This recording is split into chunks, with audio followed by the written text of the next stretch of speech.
Dahil nandito kami ngayon sa disyerto, nag-request yung amo ko na gagawa daw ako ng red kabsa. So panoorin nyo hanggang dulo mga idol. Cooking oil, onion, garlic, tomato,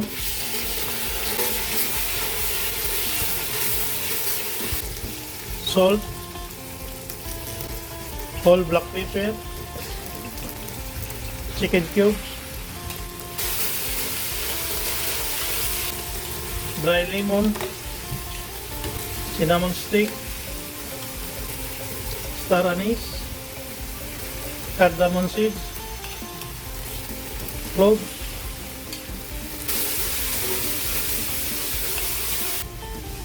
cumin powder, coriander powder, sweet paprika, tomato paste,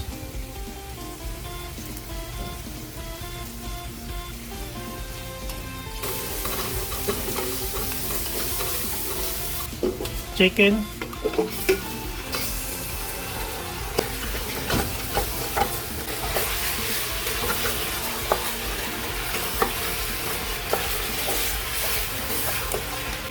add the water,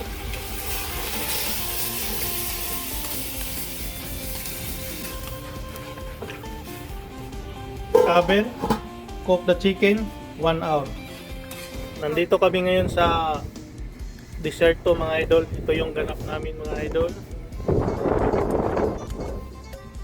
Papakita ko lang sa inyo mga idol habang nagluluto tayo ng chicken red kabsa. Request ng amo namin. Ito yung tulugan na ng amo namin.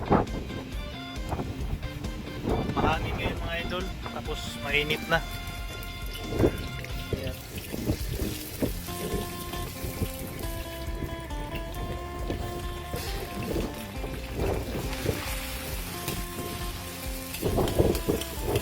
Ito from Yemen, si Jalal.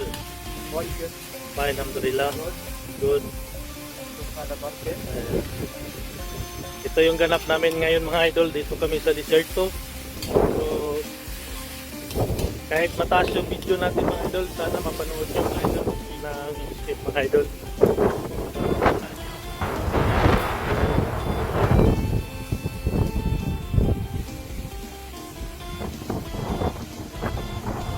Yan yung harapan natin mga idol.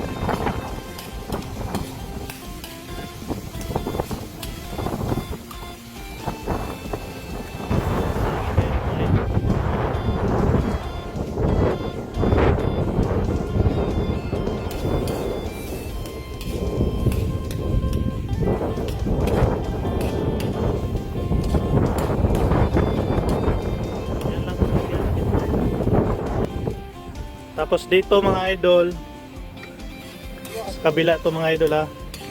Ito yun, gagawa siya ng lamb kabsa mga idol.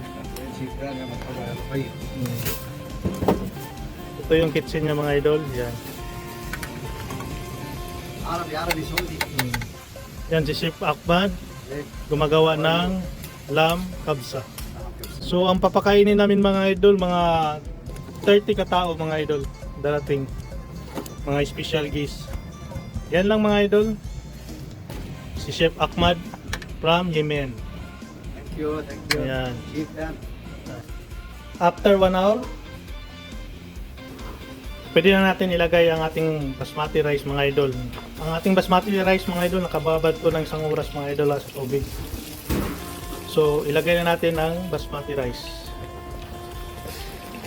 Add the basmati rice. Haluin lang natin.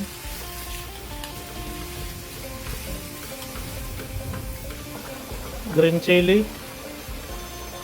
Huwag muna ninyong takpan mga idol. Hayaan nyo lang na kumulo mga idol. Kapag ganito na yung rice natin mga idol, pwede na natin takpan. Aluminum foil.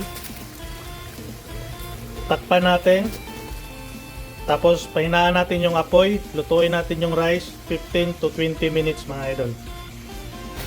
After 20 minutes,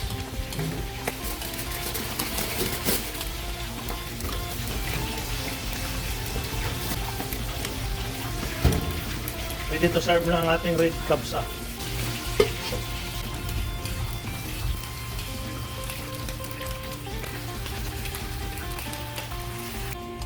Ito na ang ating red kabsa mga idol. Yan ang request ng amo ko mga idol. Yan.